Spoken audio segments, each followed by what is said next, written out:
la main dans l'ombre. Dans la métropole grise et froide de Novotropolis, Thomas, un journaliste indépendant à la carrière en berne, vit de piges mal payées et d'espoirs déçus. Un soir, en fouillant dans les recoins obscurs d'une plateforme informatique oubliée, il tombe sur un étrange fichier. À l'intérieur, un message codé. Intrigué, il le déchiffre par curiosité journalistique. Comme ce qu'il découvre va bouleverser sa vie. Le message révèle l'implication directe d'un haut fonctionnaire dans des détournements massifs de fonds publics, des manipulations politiques et des disparitions étranges. Et une conspiration à grande échelle. D'abord sceptique, Thomas recoupe les informations. Tout concorde.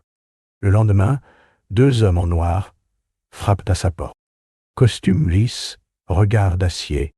Il lui ordonne d'oublier ce qu'il a vu. Thomas sent le piège se refermer. Il refuse. Ce refus marque le début de sa descente aux enfers. La police commence à le harceler. Contrôle, convocation, menace à peine voilée. Sa boîte mail est vidée. Son téléphone cesse de fonctionner normalement. Ses proches l'évitent, ses anciens collègues le traitent de paranoïaque. La solitude devient sa seule compagne. À mesure qu'il s'enfonce dans l'enquête, Thomas réalise qu'il est constamment observé. Des caméras dans la rue semblent le suivre.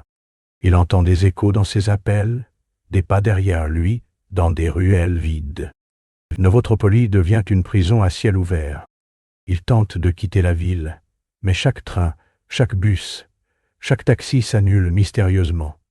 À l'aéroport, son nom disparaît des listes. Les visages deviennent flous, hostiles. Même ses rêves semblent surveillés.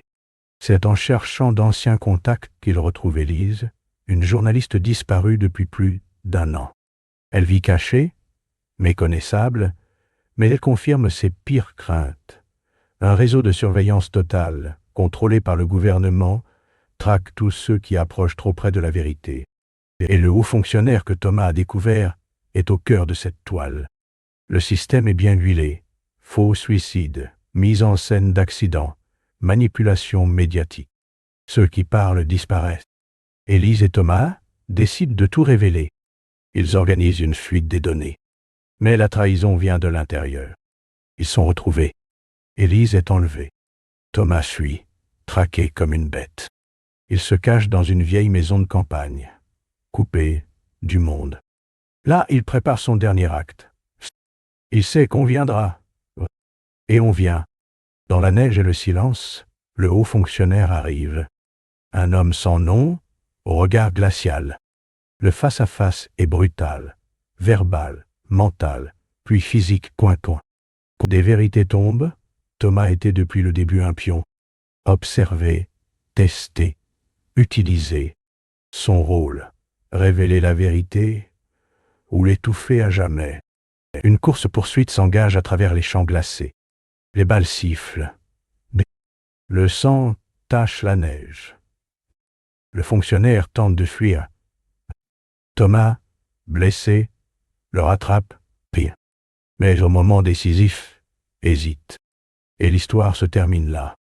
Thomas, seul dans la neige, tenant un disque dur ensanglanté. L'homme a disparu. Le fichier est prêt à être envoyé. Encore que. Mais déjà, dans le ciel, un drone tourne silencieusement au-dessus de lui.